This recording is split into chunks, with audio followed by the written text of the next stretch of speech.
Les amis, bonjour. Je suis ravi de vous retrouver aujourd'hui pour cette nouvelle vidéo sur un des thèmes de l'intelligence émotionnelle. Aujourd'hui, nous allons parler de l'indépendance. Alors, qu'est-ce que c'est l'indépendance? Je vais vous donner, comme d'habitude, ce que c'est et ce que ce n'est pas, mais en vous disant ce que c'est, vous allez deviner tout seul ce que ce n'est pas. De quoi on parle quand on parle d'indépendance?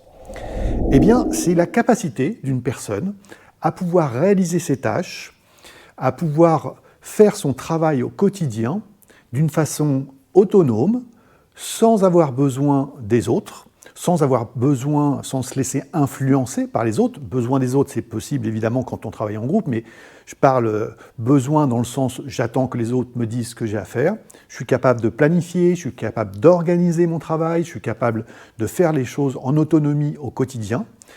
Et donc, je ne suis pas sous l'influence des autres, émotionnellement parlant, ou en attente des autres pour pouvoir réaliser mon travail. Je suis ce qu'on appelle donc indépendant émotionnellement. Ce sujet dans le monde du travail notamment, mais aussi dans la vie de tous les jours, reste un sujet quand même extrêmement important, puisque eh bien, quand on a forcément ou toujours besoin des autres pour pouvoir réaliser ses tâches, eh bien, quand il n'y a personne, eh bien, on se retrouve à se dire « qu'est-ce que je peux bien faire aujourd'hui ?» On n'arrive pas, on a du mal à se structurer, à s'organiser, à se planifier les choses pour pouvoir avancer à son rythme, encore une fois, faire les choses au fur et à mesure dans le quotidien. L'indépendance émotionnelle, c'est aussi être capable de pouvoir résister à l'influence des autres. C'est-à-dire, je vais pouvoir conserver, puisque ça est lié à d'autres, évidemment, capacités de l'intelligence émotionnelle, donc je vais pouvoir conserver ma conscience, pouvoir conserver mes valeurs, pouvoir conserver les choses auxquelles je crois et sur lesquelles je mise au quotidien, sans me laisser influencer et sans me laisser dérouter par des personnes qui voudraient m'emmener sur un autre chemin. Je garde le cap, en général. Une personne, encore une fois, qui est au niveau intelligence émotionnelle développée, a plus de conscience et donc elle est plus alignée avec elle-même, c'est-à-dire qu'elle est dans le respect de ses valeurs, elle suit son chemin, elle se laisse difficilement influencer, elle est peu influençable en fait, elle sait là où elle veut aller, et elle prend son temps, elle s'organise pour pouvoir y aller. Donc c'est une vraie capacité extrêmement intéressante au quotidien, pour la vie personnelle comme pour la vie professionnelle. Évidemment, dans les entreprises, vous entendez bien que cette compétence est extrêmement recherchée.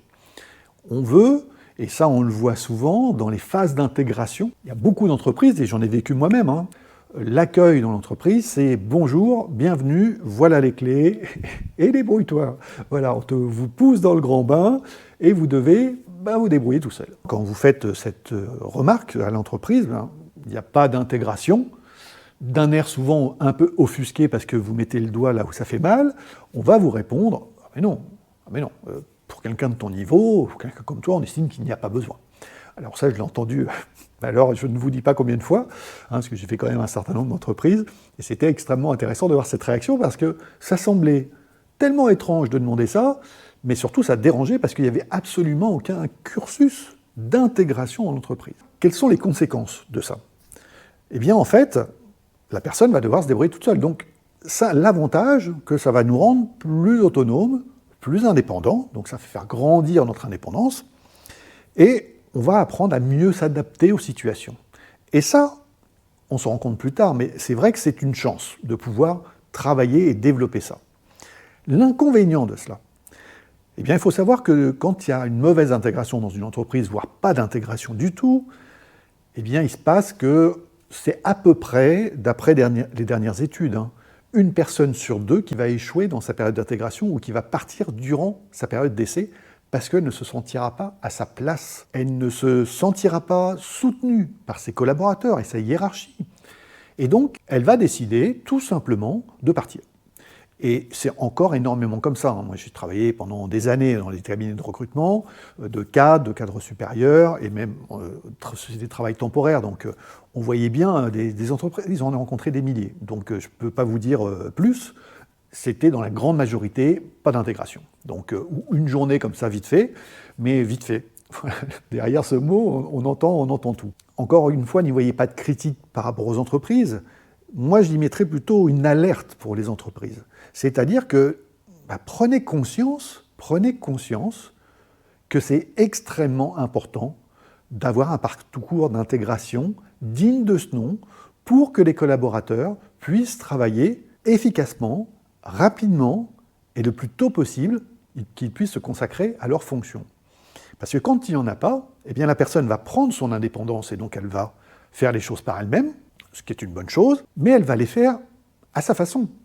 Et elle va les faire beaucoup plus lentement. Elle va prendre beaucoup plus de temps pour intégrer les systèmes, les sujets, les fondements, l'ADN de l'entreprise et les outils, parce qu'elle n'est pas accompagnée. Et donc, derrière, ça va mettre beaucoup plus de temps. Et il s'avère que le temps, on peut le passer à autre chose dans une entreprise. Donc, l'indépendance est un sujet important. Moi qui ai développé ça relativement tôt, eh bien, j'adore être indépendant. Mais je dissocie cette indépendance de l'intégration d'une entreprise et du suivi de l'entreprise.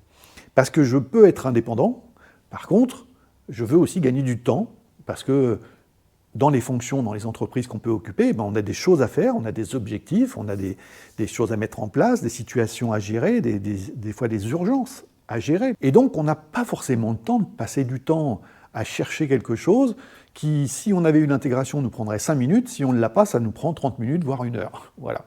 Donc, imaginez la perte de temps pour quelqu'un qui n'a pas eu cette intégration et la difficulté qu'elle va avoir pour pouvoir, justement, travailler dans de bonnes conditions. Donc ça, c'est important à comprendre. Et moi, je vous invite à réfléchir. Vous qui travaillez, qui êtes dirigeant, qui êtes manager, DRH, eh bien, je vous invite à réfléchir à cela. Il y a énormément de possibilités aujourd'hui. Moi, quand j'accompagne les entreprises, et on parle de ces sujets-là, notamment à travers la RSE, mais il y a énormément de possibilités pour faire une intégration digne de ce nom. Et donc, c'est un sujet important. Voilà, vous en faites ce que vous voulez, mais je vous invite vraiment à y réfléchir, parce que ça fera en sorte que les collaborateurs que vous allez recruter, et c'est difficile de recruter des bons collaborateurs, eh bien vous donnerez beaucoup plus de chances à ces collaborateurs de s'intégrer et de rester parmi vous dans votre entreprise. Le sujet de l'indépendance, c'est aussi important de le voir sous l'angle de la collaboration avec les autres. C'est important puisque être indépendant ne veut pas dire que je n'ai pas besoin des autres, que je vis tout seul, que je suis autonome à 100% et qu'il n'y a pas de vie en collectivité et qu'il n'y a pas d'échange et d'interaction avec les autres, que ce soit dans ma vie privée, encore une fois, comme dans ma vie professionnelle. Je parle d'une indépendance qui n'est pas extérieure, je parle d'une indépendance intérieure, comme beaucoup de sujets dans l'intelligence émotionnelle.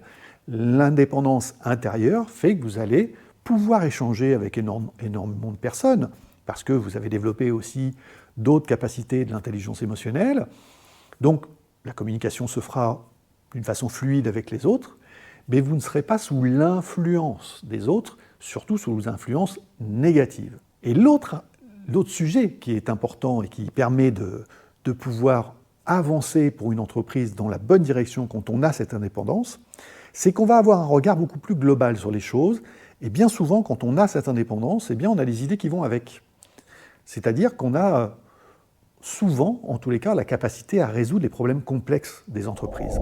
Parce qu'on a un recul et on ne se laisse pas influencer par les choses, on regarde les choses avec de la distance, avec de la hauteur, et on arrive à voir la situation dans son ensemble sans que les émotions viennent perturber ça. C'est-à-dire que l'on ne va pas avoir de réaction immédiate, intempestive, ça va sortir et ça va exploser, parce que justement, on n'a pas cette indépendance émotionnelle. Et ça aussi pour les entreprises, je vous laisse réfléchir à ça, mais c'est aussi extrêmement intéressant. Parce que cette indépendance, une personne qui est capable de vous résoudre des problèmes complexes en tant que manager, qui est capable de pouvoir résoudre les problèmes et les conflits qu'il peut y avoir avec de la hauteur et avec de l'humanisme derrière, eh bien c'est un atout qui est extrêmement important. Et l'indépendance va permettre aussi de pouvoir communiquer ces différences, mais d'une façon humaine et d'une façon respectueuse de l'autre, même s'il n'est pas en accord avec ce que l'on pense. Donc c'est un vaste sujet, cette indépendance, notamment l'indépendance émotionnelle, et donc on parle bien de sujets intérieurs. Encore une fois, le sujet, ce n'est pas « je suis indépendant et je n'ai pas besoin des autres ». je travaille en entreprise et c'est intéressant de pouvoir travailler en groupe et on a tous besoin dans les entreprises de pouvoir travailler en groupe ou d'échanger avec les autres, hein, c'est important. Parce que ça permet de pouvoir avancer sur certains projets, ça permet de pouvoir confronter aussi ses idées. Et donc, il ne s'agit pas d'être indépendant, laissez-moi tranquille, je ne veux pas de supérieur, je ne veux pas qu'on me manage, je ne veux pas qu'on me dirige, je ne veux pas qu'on me dise ce que j'ai à faire, je ne veux pas. Bon, bah dans ces cas-là, on travaille tout seul. Voilà. Comme ça, on est tranquille, mais pour autant, on a toujours quelqu'un au-dessus, ou en tous les cas, même quand on est dirigeant de son entreprise, eh ben, on doit rendre des comptes à son comptable, à l'État, à l'URSSAF, etc. Donc, à un moment donné, on a toujours du contact avec les autres et on a des choses qui nous sont imposées. Donc ça n'a pas grand-chose à voir avec l'indépendance. Et pourtant, c'est aussi souvent confondu. Voilà, on pense que l'indépendance, dès qu'on prononce ce mot, eh bien, on voit des choses extérieures. Donc voilà ce que je peux vous dire sur l'indépendance. C'est un sujet passionnant qui est vraiment lié à d'autres capacités de l'intelligence émotionnelle. Toutes les capacités sont liées les unes aux autres, hein, par secteur. Il y a 5 grands secteurs dans la roue de l'intelligence émotionnelle, et donc elles sont toutes liées les unes aux autres, et donc toutes les capacités sont liées les unes aux autres, et l'indépendance vient renforcer certains sujets, et c'est un travail que l'on peut faire sur soi pour augmenter cette indépendance émotionnelle, cette capacité, qui professionnellement nous apportera beaucoup, mais aussi dans la vie privée, dans les situations de la vie privée, avec nos conjoints, nos amis, dans toute situation, c'est quelque chose vraiment d'important. Voilà ce que je voulais vous dire. Vous savez comment ça fonctionne. Je vais vous demander de pouvoir liker cette vidéo, de pouvoir la commenter, la partager et de vous abonner, parce que ça c'est extrêmement important aussi. YouTube référence les chaînes comme ça. Donc je vous le répète souvent, pour ne pas dire à chaque fois, merci, prenez 1 minute pour ça, et ça me servira, ça me rend service, c'est vraiment super pour que cette chaîne puisse continuer à exister et qu'un plus grand nombre puisse pouvoir regarder ces vidéos. Voilà, bien écoutez, en tous les cas, je vous dis à très bientôt pour une prochaine vidéo sur un autre sujet de l'intelligence émotionnelle. Je suis en train de préparer des vidéos aussi sur des questions que vous m'avez posées, une vidéo de prévue sur la RSE, enfin différents sujets, sur la confiance, sur l'intégration d'ailleurs, j'en parle, mais j'ai une vidéo que je ferai sur ce sujet. Donc voilà, différentes vidéos pour répondre à vos questions, à vos interrogations, ou sur des sujets d'actualité, comme je vous l'ai dit, qui arriveront très prochainement.